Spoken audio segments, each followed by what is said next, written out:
E aí pessoal, tudo tranquilo? Hoje a gente vai fazer um vídeo para falar sobre as nossas experiências no consulado americano, né? Em busca do nosso tão sonhado visto americano para poder ir para Disney, né? Então a gente vai passar para vocês como foi a nossa entrevista e todos os detalhes, né? Que vocês podem querer saber, porque isso gera muita dúvida, né? A gente teve muita dúvida. Então vamos lá. A gente viu em vários vlogs, em vários vídeos no YouTube, em que todo mundo dizia que você vai perder o dia lá dentro. Porém, no nosso caso foi completamente o contrário. A nossa entrevista ela estava marcada para as 11h30 e era 11h35 a gente já havia saído de lá. A gente chegou lá, era 11h10 e daí 11h35 a gente já estava saindo, já estava lá fora com o visto confirmado e tudo mais. Uma parte que gera muita dúvida é quais documentos a gente deve levar, né? E essa é uma parte muito delicada, porque assim, eles só exigem mesmo que você leve o seu passaporte e também o comprovante de pagamento, taxa consular, né, que eles chamam, comprovante de agendamento, para caso haja algum mal entendido, alguma coisa assim. Mas no geral, o importante é que você leve documentos que comprovem os seus vínculos com o país. Então a gente vai dar o exemplo de nós dois. A gente não tem muito vínculo porque a gente ainda não trabalha, a gente ainda está na faculdade. Então esse era o maior vínculo que a gente tinha, a faculdade. Então no caso eu levei um boleto comprovando o pagamento da minha faculdade, levei uma carteirinha estudante também. No caso dos meus pais, e aí sim eles levaram bem mais coisa, como os documentos do trabalho, o documento da casa, extratos, que mais? Imposto de renda e, enfim, todos esses tipos de documentos que realmente comprovam que eles têm bens aqui no Brasil e que eles têm algum motivo para voltar para cá depois de ir para os Estados Unidos. No meu caso, como é a minha avó que tá pagando a viagem, então eu tive que levar toda a documentação dela. Meu mesmo, eu levei meu RG, minha certidão de nascimento, meu comprovante da faculdade, como ele já disse, e também o boleto do meu apartamento, porque o apartamento está no meu nome. Então era um vínculo com o país, ele mostrava que eu tinha uma casa aqui. Da minha avó, eu levei o imposto de renda dela, contra-cheques, extratos bancários, então tudo para provar que ela realmente tinha o dinheiro para poder pagar essa viagem. A gente agendou pro consulado de São Paulo, na Chácara alguma coisa, que eu não lembro agora, mas são dois consulados que tem em São Paulo. E o lugar é muito bonito, muito bem organizado, limpo, e enfim, sei lá, bem bacana assim. Se você estiver indo de carro, tem bastante estacionamento perto, com preço de média de R$10 o período de 6 horas. Tem porta-volumes, né, para caso você resolva guardar a sua bolsa, sei lá, sua carteira, alguma coisa de metal que você esteja levando, né, que a gente vai falar disso um pouco mais pra frente. E assim, quando você chega lá, é um lugar aberto, né, a princípio. Então você passa por uma fila externa e depois você entra literalmente lá dentro do consulado e o lugar da entrevista é um lugar fechado, né, coberto e tudo mais. Chegando lá, você vai ter uma fila para realmente entrar no lugar. Então, basicamente, eles dividem, eles perguntam pra você, tem bolsa, tem alguma coisa além da pasta com os documentos? Você fala, não, você entra direto. Agora, se você tá levando alguma bolsa, você já vai separado, já vai rolar uma pequena entrevista lá. Então, é o que todo mundo recomenda, não leve nada, exceto os documentos pedidos. Exceto uma pasta mesmo, com tudo que você precisar nela, nada além disso. Daí, depois, você vai seguir pra uma outra fila, que supostamente deveria ser uma fila, porém não tinha ninguém. E uma moça, ela pegou nossos passaportes e perguntou, tá faltando alguém? A gente disse, tá faltando a irmã dele, que é a Aline, porque ela é menor de idade, então ela não precisa comparecer no dia da entrevista. Menores de 16 anos, na realidade, não precisam comparecer no dia da entrevista. Daí ela pegou nossos passaportes e falou, olha, podem seguir então na fila laranja. Depois, nessa fila, realmente existiu uma nova fila e nós somos instruídos novamente. Então, depois de você passar por essa fila que você entra, literalmente, é a fila pro detector de metal. E esse detector de metal são 4 pessoas de cada vez que vão passar, né? Não se preocupe se você se separar da sua família, caso você estiver indo em grupo, porque é só uma fila pro detector de metal. Depois que você passa dele, todo mundo se reúne de novo, né? Não tem muito segredo. E, bem, se você estiver usando algum tipo de roupa que tenha acessórios metálicos, é bem provável que vá disparar o detector, né? Que aconteceu com a minha tia, né? Que ela tava com uma bota com uma fivela e essa fivela era de metal, disparou. Ela teve que tirar a bota. Depois que ela tirou a bota, ela teve que chacoalhar a bota para provar que realmente não tinha nada dentro da bota. E aí sim ela conseguiu seguir com a gente, né? Então, se você puder estar evitando esse tipo de coisa, é melhor e vai gerar menos transtorno. E nessa fila que ele falou, tem uma segurança que fica passando e ela fica falando, retirem relógios, retirem seus cintos, retirem seus agasalhos. Então realmente essa parte é bem chatinha, você tem que retirar tudo que for possível, porque daí você coloca naquele detector de metais, que é estilo de aeroporto, caso você já tenha viajado, você coloca tipo numa bandeja, eles vão passar lá, ver o que tem dentro da sua pasta, que geralmente é só pasta que você vai acabar colocando lá, e você vai passar por um guichezinho que é tipo uma portinha assim de metal. Ela vai apitar caso você tenha algo metálico e ela não vai apitar caso você possa prosseguir normalmente, como foi o nosso caso. Saindo do detector de metais, você vai virar à esquerda e você vai dar de cara com uma cantina que tem alguns salgados, então não se preocupe, caso você precise passar o dia lá mesmo, vai ter um lugar pra você poder comer lá dentro. E também você vai acabar encontrando os banheiros. Depois disso, você segue, se eu não me engano, para a direita e depois à direita de novo, e você já vai dar de cara com o lugar que vai rolar a entrevista. Vão ter 2 balcões, se eu não me engano, um é pra quem tá sozinho e o outro é pra quem tá em grupo. Daí, se você estiver em grupo, você vai seguir na fila da esquerda, caso você esteja sozinho, na fila da direita. E daí, no fundo, você já pode ver todos os guichês com os cônsuls. Então, como a gente tava em grupo, a mulher atendeu a gente, e aí ela pegou nossos passaportes e perguntou o motivo da viagem, a gente falou que era turismo, né?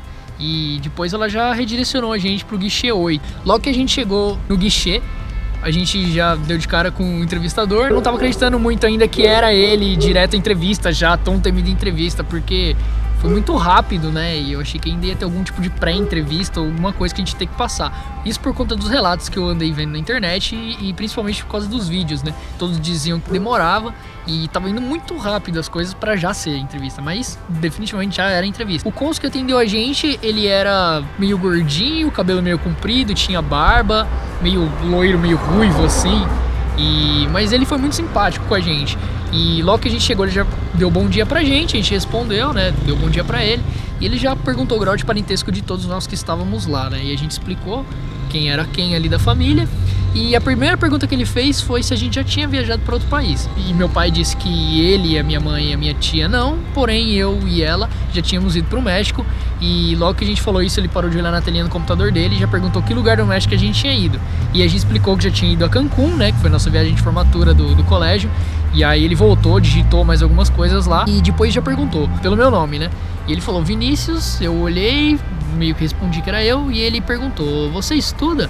Eu falei sim, que eu estudava. Ele perguntou, faz faculdade? Eu falei que sim. Ele perguntou se era particular ou pública. Eu disse que era particular. Ele perguntou o nome da faculdade, que eu falei. Parece que ele meio que se enrolou um pouco assim no entendimento. Eu repeti, e aí ele só voltou e digitou mais algumas coisas, né? E aí depois ele perguntou o curso que eu fazia. E eu respondi que eu fazia engenharia. E aí depois ele já perguntou pra minha tia o que ela trabalhava. Ela falou. Tudo isso a gente tava com as nossas pastas cheias de documento pra caso precisasse, né, provar alguma coisa que a gente tava falando. Mas em nenhum momento ele pediu nenhum tipo de documento. A única coisa que a gente usou realmente foi nosso passaporte. Daí depois ele perguntou por Heloísa, eu falei que era eu. E daí ele perguntou se eu estava no colegial. Eu não sei se essa pergunta foi meio que pra ver se você estava mentindo ou se ele acabou se confundindo lá na hora.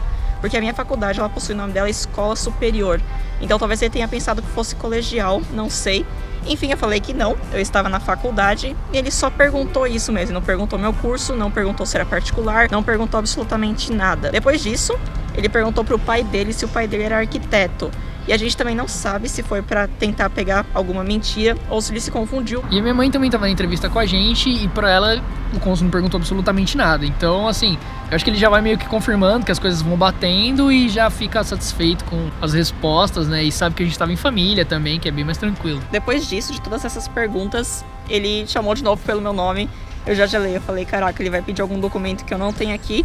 Mas não, ele simplesmente falou, coloque os seus 4 dedos da mão esquerda no sensor. E daí bateu aquele alívio, né? Porque todo mundo fala que a partir do momento que você coloca a mão no sensor, quer dizer que seu passaporte já está aprovado. Depois disso, ele pediu pra todo mundo colocar as digitais do sensor. E daí, ele entregou um papelzinho informando sobre a retirada do passaporte com os vistos. E simplesmente desejou uma boa viagem e falou que nossos vistos estavam aprovados. Então, durante a entrevista, principalmente enquanto as outras pessoas respondiam, né, as perguntas que ele fazia, eu fiquei reparando lá dentro da cabine dele, e não é bem uma cabine, né, a gente achava que era uma cabine, mas não, é uma sala mesmo, bem grande, que lembra bastante aqueles fundos de jornal, assim, sabe, do Jornal Nacional, tem um monte de gente trabalhando lá no fundo, e ele só tá sentado numa cadeira com o computador, né, dentro ali, bem perto dele, estão os papéis rosas, né, e eles dão informando o porquê seu visto foi negado, tudo é bem legal, assim, você olha lá dentro, é como se fosse outro país mesmo, tá tudo escrito em inglês, aquelas caixinhas de elástico, caixinha de caneta, tá tudo escrito em inglês lá dentro, tudo bem separadinho e é bem bacana. Depois a gente seguiu por uma faixa que, se eu não me engano, era amarela, que estava no chão, que mostrava a saída. E no meio disso, a gente meio que se perdeu assim rapidinho. A gente parou pra perguntar pra gente mesmo onde que era a saída. E uma cônsul acabou achando, acho que a gente ia passar com ela. E ela foi toda simpática, falando, bom dia! E a gente, tipo, tava preocupado em como que a gente ia sair de lá. Já até me arrependi, assim, de não ter dado pelo menos um bom dia pra ela. Depois, a gente seguindo pra saída, a gente passou por um casal, que eu acho que deveria ter em torno de uns 25 anos, um pouco mais, talvez. E o cônsul, ele tava bem bravo com eles, porque talvez eles tivessem mentido, falado que já haviam ido pra outros países, porque ele folheava o passaporte, tipo, mostrava assim, cadê? Tá tudo em branco, entendeu? Mostrando com que... um sotaque extremamente puxado, falando... Sim, e daí parecia que, tipo, eles haviam falado, a gente já foi pra tais países, só que quando você vai pra algum país, você recebe o carimbo daquele país, mesmo que você não precise de visto nem nada disso. E daí eu acho que ele foi folhear pra ver se realmente era verdade. E acabou que não tinha um benedito carimbo lá. E tipo, e aí, cara, entendeu? Não tem um carimbo aqui. Como que você me disse que já foi pra outros lugares? Então, pra finalizar o vídeo, eu queria dizer pra vocês que é muito tranquilo. A gente ficou muito nervoso. A gente achou que ia dar errado, porque a gente não ia conseguir os documentos necessários. Enfim, foi um estresse e tudo isso foi à toa, porque foi muito tranquilo. Foi muito mais rápido do que no CASV. Foi assim... Sei lá, foi uma experiência muito tranquila. O importante é que vocês não mentem. Ele vai ver o que tá no formulário. E se você mentiu no formulário, você pode se atrapalhar na hora de falar. Isso pode causar um transtorno e você acabar tendo seu visto negado. Então sempre fala a verdade. E leva tudo que você tiver pra levar, você leva. Documento de casa, documento de carro. Que a gente levou os documentos do carro também, meu pai levou. Tudo isso pra provar que a gente realmente tem bastante vínculo com o Brasil. E a gente não tem intenção de sair daqui e viajar lá e acabar ficando por lá ilegal, né? Então... O importante é isso, prova que você tem vínculos. Se você puder ir com a sua família ou um grupo de amigos, assim, que seja um grupo maior, não sozinho, também é melhor, porque as suas chances são maiores de conseguir. E o que eu tinha dito, né, tranquilidade, porque vai dar tudo certo, é muito tranquilo lá, e só se você realmente tiver intenções de ficar lá que você vai ser pego, assim, mas... Então é isso, pessoal. Não se esqueçam de dar um like nesse vídeo, se inscrever no canal pra vocês acompanharem todas as próximas aventuras. A gente vai postar tudo pra vocês, inclusive, tipo, valores, tudo pra vocês poderem se programar. A gente vai fazer vídeos contando, tipo, quanto que a gente vai gastar com o hotel, quanto que a gente vai gastar com alimentação, quanto a gente vai gastar com o carro, quanto que a gente vai gastar com isso, com aquilo. Então, pra vocês se programando, caso você também tenha essa vontade de viajar pra Disney, vai ser bem legal pra vocês poderem ter uma ideia de valores e não por só... pessoa. Não só pra Disney também, acho que tem muita coisa que vale para os Estados Unidos inteiro, porque os custos são bem parecidos. Não é porque é Disney que vai ser mais caro. O que acho que muda em questão de ser Disney é por conta dos parques mesmo, que você vai ter que comprar o ingresso para poder entrar no parque. Mas de resto acaba sendo sempre o mesmo valor, basicamente. Então isso daí, a gente vai ficando por aqui. Muito obrigado pela sua visualização e até a próxima.